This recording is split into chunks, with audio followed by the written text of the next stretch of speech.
Zaman dulu, kau nak jadi kaya kena buka kedai. Zaman sekarang, kau buka YouTube terus jadi kedai. Bro, kau pernah terfikir tak video yang kau tengah tengok sekarang boleh jadi punca duit untuk orang lain? Hari-hari, minggu-minggu, bulan-bulan, tak buat apa pun, duit tetap masuk. Serius. Yes, inilah kuasa YouTube. Bukan setakat tempat cari resepi kek batik, tapi tempat orang buat income sampai 5 angka. Kadang suara pun bukan suara sendiri. Pertama, so apa yang buat YouTube ni jadi lubuk emas zaman sekarang? Sebab video YouTube tak mati. Sekali kau upload, dia boleh bagi income bertahun-tahun selagi ada orang tonton. Itu beza paling besar dengan TikTok. Kat TikTok, konten kau viral 3 hari je. Lepas tu masuk kubur. Kedua, siapa-siapa boleh start. Kau tak perlu kamera mahal, tak perlu lighting macam studio Marvel.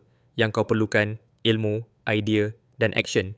Ada budak umur 14 tahun buat channel fakta pelik. Tak tunjuk muka, suara pun AI, tapi views masuk ribu-ribu. Ada pakcik pencen upload video masak sambal belacan pun view juta-juta. Ketiga, 4 sumber duit dalam dunia YouTube. Okey, time untuk kita korek rahsia yang ramai tak tahu. Satu video boleh bagi kau 4 jenis income. Kau ready? 1. YouTube Ads, AdSense. Bila orang tonton video kau, YouTube paparkan iklan. Kau dapat share dari duit iklan tu. Tapi, kena capai 1000 subs plus 4000 jam tontonan dulu. Jangan risau. Dalam video next, aku ajar macam mana nak capai target ni cepat. 2. Affiliate marketing. Kau promote barang orang lain. Shopee, Involve Asia, Amazon. Letak link dalam description. Bila orang klik dan beli, kau dapat komisen. Bayangkan kau cerita pasal mouse murah untuk student. Letak link bawah, orang beli, kau untung. Repeat je. 3. Produk sendiri. Digital physical. Contoh, e-book, template, kelas online, merch. Kalau kau ajar orang design, kau jual template Canva. Kalau kau cerita pasal pelaburan, kau jual spreadsheet kira ROI. Secara amnya, YouTube video ialah tempat educate viewer. Description video untuk tempat monetize. 4. Sponsorship. Bila channel kau dah naik, brand akan approach. Diorang bayar kau ratus atau ribu untuk mention produk. Kadang satu video pun dah lepas bayar sewa rumah. 4. YouTube aset jangka panjang. YouTube bukan macam kerja biasa. Dia lebih kepada aset digital. Buat sekali boleh hasilkan duit pasif.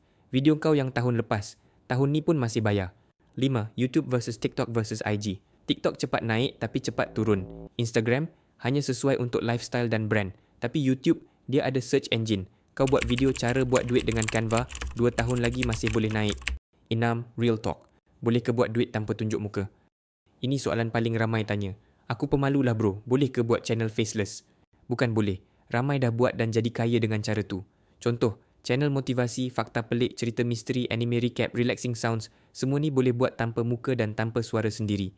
Kalau kau dah tonton sampai sini, maknanya kau serius nak ubah hidup kau. Siri ni baru bermula. Dalam episod seterusnya, aku akan tunjuk 4 jalan utama buat duit dari YouTube dan kau boleh pilih jalan mana paling sesuai untuk kau. Tekan subscribe kalau kau nak follow siri ni sampai habis. Komen bawah, saya ready. Kalau kau betul-betul nak mula YouTube tahun ni.